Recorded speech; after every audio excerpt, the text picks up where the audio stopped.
Hello, minasan. It's Hisako. I hope you're having a wonderful day or evening wherever you are. Today's video, I wanted to do sort of a frequently asked questions video, since I do get a lot of questions asked about what I do as a henshin, as well as what goes into the whole process of being a henshin. So I thought I would do a video just to kind of touch on some of those frequently asked questions today. But again, if there is a question that you'd love to ask that's not already going to be included in this video, please be sure to let me know in the comments below, and I can do another video that's sort of more of like a Q&A for other questions that people might have. So if you don't have the question already answered in this video, make sure you let me know in the comments and I will answer it in the next video. But with that, let's get started on to our first question. So the first question I think I get asked a lot that I'm going to touch on today is, how long does it take me to get dressed in full henshin? So it is a process. It does take a little bit of time. I want to say on average, it takes me about maybe 2 hours and 40 minutes to get ready, sometimes closer to 3 hours if I'm taking time or stuff's taking a little bit longer. Maybe your OB's giving you a fit or the makeup needs a little more time or whatever. So just to be safe, I usually give myself about a 3-hour window to get ready in full henshin. For actual geisha, real geisha, I don't think it takes them this long to get ready. I have heard some geisha who are very skilled and very quick can get ready in as little as an hour, but maybe more like an hour and a half, I think, for a lot of them. But again, it's different processes. Keep in mind that the makeup they use is very different from what I use, which I will go into that in one of my other questions here. So it takes a little less time to apply, as well as for geisha like in Kyoto, they're wearing hikizuri, or the very big, heavy, long kimono. They usually have somebody that's dressing them, so that kind of helps speed up the process as well. I have to put on my own kimono since I do not have anybody to dress me, so that takes a little bit more time for me to do. So I want to say, on average, it probably takes me about 3 hours to get dressed in full henshin. The next question I get asked a lot is about my makeup, and I get asked how long does it take to do the makeup, as well as what kind of products do I use for my makeup. So the makeup does probably take the longest part of my routine. It takes a little bit longer than doing the actual kimono. I want to say makeup takes me probably about 2 hours, maybe just under 2 hours. And there's a reason for that. Again, most geisha who do their makeup, it does take them less time to do it because it is a different style of application and different kinds of products they use. But the products I use for mine are more stage makeup and stuff that's more readily available here in the US, as well as being a little bit more affordable. So I use Marin products. So specifically the clown white face paint is what I use for my, what we call oshiroi, or the white makeup. It does work really, really well, and it holds up really well since it is theater grade makeup, so it can actually hold up to quite a bit of heat and sweating, which is super great in Houston. But it is a little finicky to apply, so it does take me a little bit longer.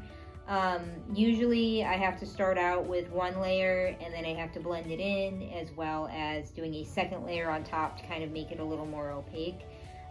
Again, it's face paint, so it's a little finicky, so it takes a lot of precision and patience and time to apply it.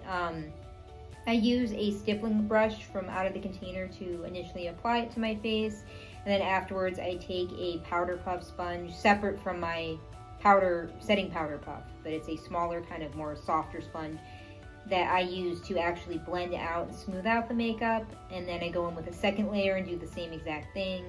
And then after that, we take our bigger powder puff and put the loose Marin color set powder that I use to set the makeup and go through and actually set it. So that whole process does take time, as well as I do the space on the back of the neck. I'll turn around to show you, so give me a minute. It takes a while to turn in the, but you can see the back of the neck has the space that normally geisha would leave bare. So it takes some time to have to hold a mirror and use another mirror behind me to sort of paint that on. So it takes time. So yeah, it probably takes me about almost 2 hours. As well as the products that I use for my makeup. Again, I use Marin Clown White Face Paint, as well as Marin Color Set Loose Powder to set it. It's really important that you set the makeup, otherwise it will transfer really bad. As well as I just use drugstore products for the rest of the makeup. I use a Revlon blush to kind of add a little bit of color. I use a Rimmel red lipstick that I have right now, but I've used some from Revlon and Maybelline as well. It just depends on what I have available. As well as I use black and red eyeshadow for my eyebrows. That is from Amazon. It's called You Can Be. It's some random brand, but they're very pigmented, so I use that. I also have a red eyeliner that I use to do some of my red eye makeup on the corners, as well as a little bit of the red eyeshadow just to kind of soften it. And then I just use regular black eyeliner and black mascara from the drugstore. Nothing I use is super expensive. The eyeliner I prefer to use is the ones that are like the brush pens. I just find those really easy to glide on. I do see a lot of geisha use like the liquid that has the brush in the little bottle, but I find that tends to get really streaky on me and transfers really bad to my eyelids because I have a little bit of a oily eyelid issue. So I prefer the little brush just because I feel like it dries down a little bit faster. But that's a little bit about how long it takes me, as well as some of the products that I use for my makeup application. Another question we get asked is actually about our katsura, or our wig. So I get asked all the time, first of all, I get asked, is that my real hair? And the answer is no. Obviously this is a wig, it is not my real hair. So my real hair is red colored and not nearly long enough to do something like this. So it is a wig. It is made of human hair though. So it's made with real hair, but it is not my hair. My wig I actually purchased on eBay of all places. There's a lot of places online where you can find katsura, or the special traditional Japanese wigs. I've seen a few on Etsy. eBay has quite a bit. There's also Yahoo Auctions Japan, and just a few other websites out there that have them as well. You can go into like Google Images and type in like katsura or geiko katsura, and that'll bring up some more stuff. But traditionally I see a lot of them on eBay, which is where I got mine as well. So my wig's a little different. It is technically a what we call bunken takashimara, which is a wig used for wedding ceremonies. So this is a little different from the kind that geiko or geisha would wear, but it's very, very similar. It's not totally different, but it does have some slight differences, being that the mage, which would be like this top part, is a little tall, since geisha have theirs a little bit lower. Wedding katsura tend to have it a bit higher, as well as the motoi in the back are the white ones that you would traditionally have with weddings, whereas I feel like for geisha in Kyoto they have more of the silver, and outside of Kyoto they do have the white, but it's thinner than this. It's not quite as thick as these ones are at the top. So it is a little bit different, but this looks very, very similar to the ones that geisha would wear. So for my purpose in Henshin, this was fine for what I wanted to do. And if you wanted to do your own Henshin, a bunken takashimara would work just fine. Not anybody's really going to know quite the difference unless they know specifically what they're looking for. But for the purpose of Henshin, bunken takashimara will work just fine. But I recommend checking on eBay, since there tends to be a little bit more on there, or Yahoo Auctions Japan is another great place to look for the katsura wigs. So another popular question I get asked a lot is, how many kimono do I own? So that is hard to give a direct answer, because my kimono collection is just always increasing or slightly decreasing. It just depends on what I have available, or if I find something, I sell something, whatever. But it is a constantly fluctuating number. But as of the time of this video, current kimono I have is probably a little over 80 or close to 80, I think, right now. I probably might have maybe a little bit more or less than that. I have to go through and count them again. But I want to say, for the sake of this video, I have about 80 currently. I do have them separated into different sections. I have kimono that I prefer to use for my Henshin, and I have kimono that I prefer to use outside of Henshin, just for traditional kimono. The reason being, I tend to like more bright, bold colors for Henshin, since it kind of works well with the makeup. But for traditional kimono attire, like when I'm not dressed in Henshin, I tend to like stuff that's a bit more muted, more earth tones, more simple styles. I do a lot of Komon style kimono, as well as I have Iro Tomesore that I wear for nice occasions. Whereas most of my Homongi and Tsukesage are going to be kind of for my Henshin stuff. So stuff like this that's very bright and bold, I tend to wear more for Henshin. However, I can always wear them outside of Henshin as well. I just tend to save them more for that. So I have about 80 kimono total. And then for obi, again, I have them separated into obi I use for more of my regular kimono, and then obi I use more for Henshin because they're more bright or bold or like more formal style kimono. Or obi rather. I think for obi I probably have maybe about 65 or 70 I think right now. And that's total for all the obi I have, I think. Give or take some, I might be wrong, but it's probably about 65 to 70 last I checked on my obi. So I have quite a few of those as well.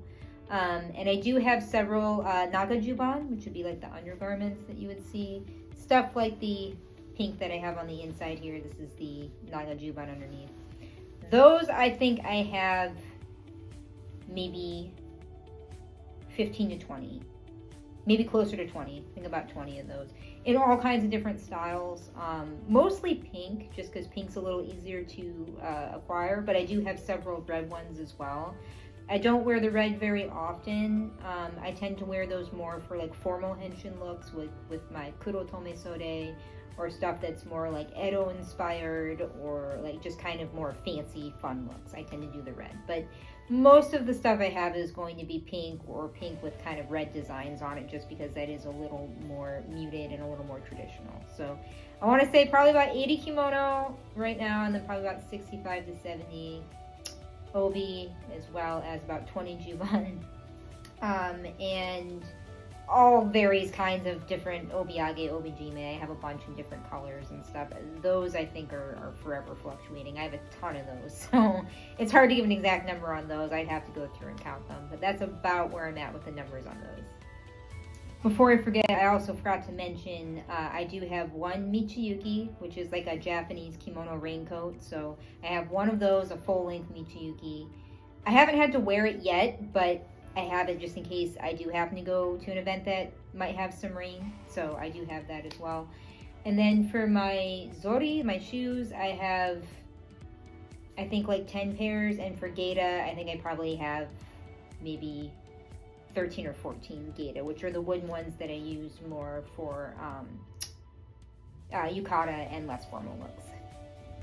And of course, in addition to how many kimono do you have, a big question I get is, where do I get my kimono? So they're kind of all over the place. There's a lot of places I get my kimono, obi, kanzashi, all that kind of stuff. But I want to say primarily I focus on Etsy, and as well as eBay I do a little bit of shopping too.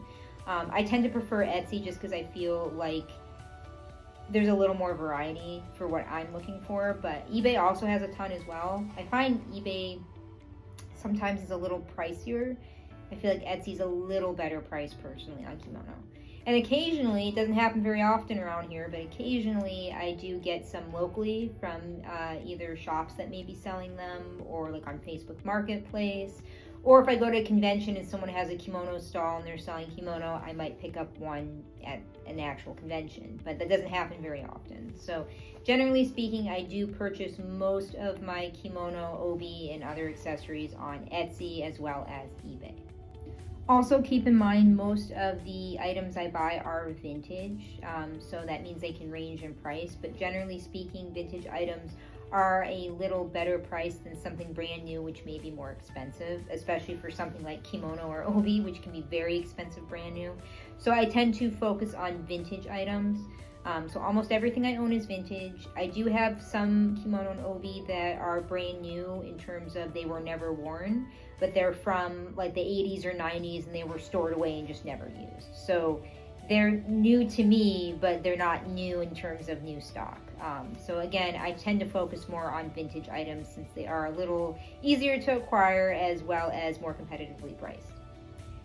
And one question that people always ask is, I guess, variations of, are you comfortable in kimono? Or is it hot in that kimono? And the answer is sometimes yes. Being in Houston, it does get very warm here. It is very hot most of the year.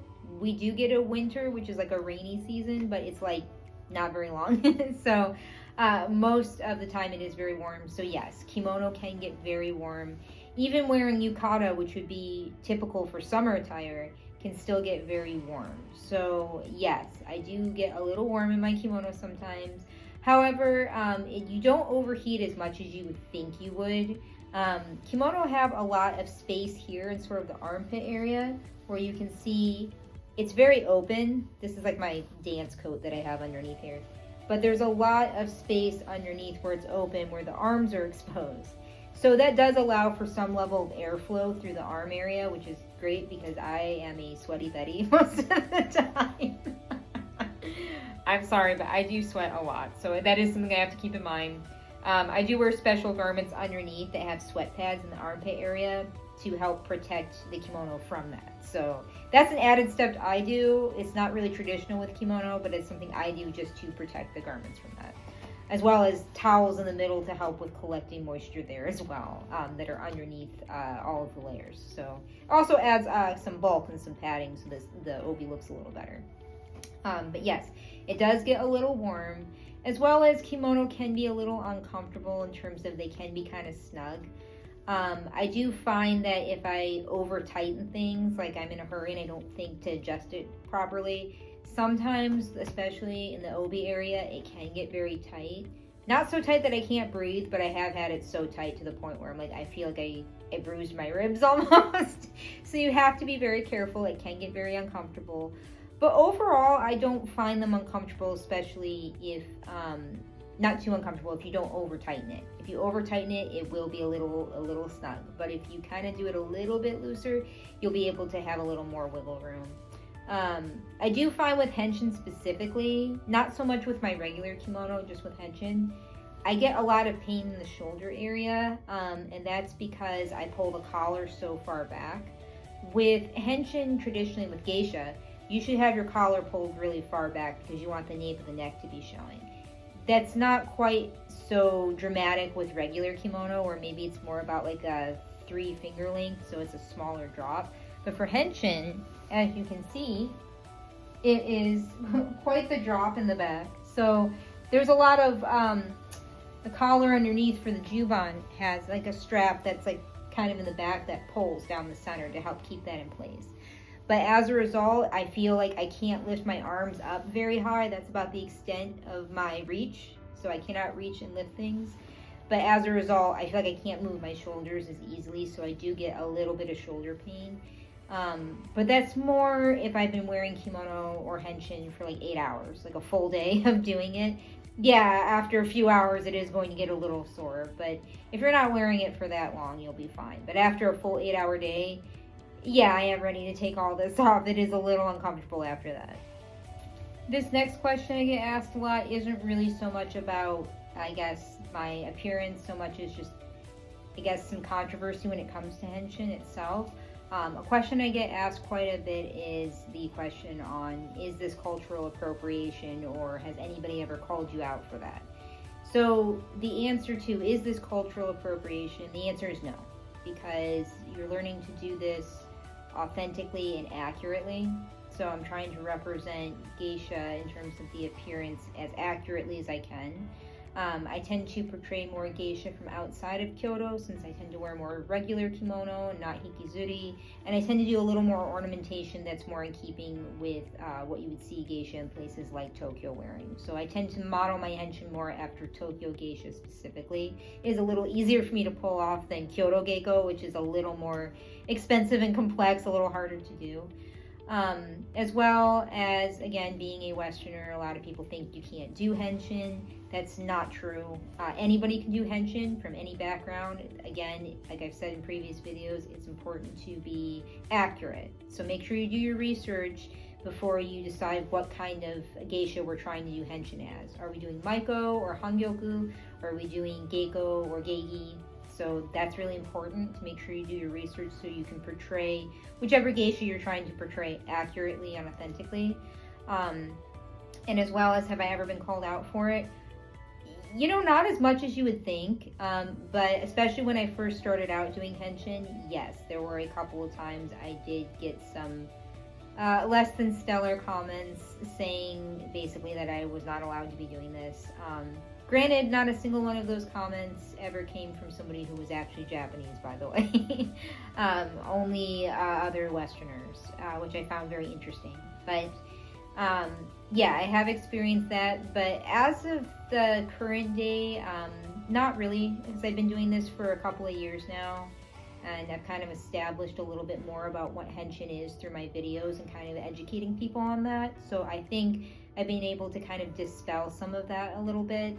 So I rarely ever get that kind of stuff now, but in the beginning I did get that a few times, and of course it's disheartening and upsetting to get comments like that, or to be told you can't do something. But again, it was something I had to kind of overcome. And a lot of the support and encouragement that I got, not just from my friends and my family and everybody I know that supports what I do, but also Japanese people who had encouraged me to keep going. And that meant a lot to me as well. The whole cultural appropriation thing really tends to be more of a Westerner thing. It's not really a thing in Japan. I've touched on this before in previous videos. It's not really a thing in Japan. It's more if you're portraying the culture respectfully and appropriately, it's oftentimes met with excitement and joy, and they're happy that you're wanting to participate in that, because you could be choosing to participate in anything, but you're choosing to participate specifically in this. So as long as you're being accurate and respectful, it's oftentimes met with happiness. But yes, if you're being inappropriate about it or portraying it in a negative way, I think most people would agree that's not very nice, nor is it appropriate. But again, cultural appropriation isn't really a thing in Japan. It's more of a Western idea and concept, which I find kind of ironic in a way, since it is a Western thing. But no, I don't really run into that with other people who are from Japan. I mostly run into that with people from places like the US. So, which again, I don't experience as much these days, since I've been able to educate quite a few people through my channel about Henshin and geisha culture as well. And last question I'm going to touch on real quick is, I get asked, do you have to have any kind of training or anything to do what I do? And the answer is no, you do not. To be a Henshin, anybody can do this. Again, you just need to make sure you do your research and practice so you can portray who you're trying to portray accurately and respectfully. But again, being a Henshin does not require any kind of certification or training. Just practice, studying, and education. And you do not have to do other parts of Henshin, like learning to play shamisen or do tea ceremony or Nihonbuyo dance or anything like that, if you don't want to. I do know a lot of people that have done Henshin or do Henshin and they just dress up and that's all they do. They don't do anything beyond the actual appearance and doing the makeup and the kimono.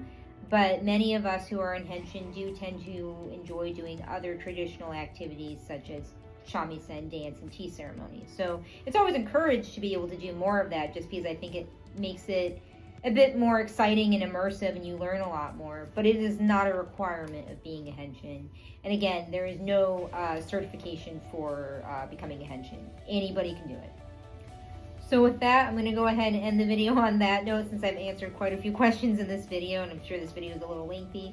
But if you did not have a question answered that you would like to ask, or anything particular you want to know, please let me know again in the comments below, and in my next video I will do a Q&A where I will actually answer those questions for you. So again, I want to thank you so much for watching the video. Hope you learned a little bit more about what I do, and I will see you guys in the next video.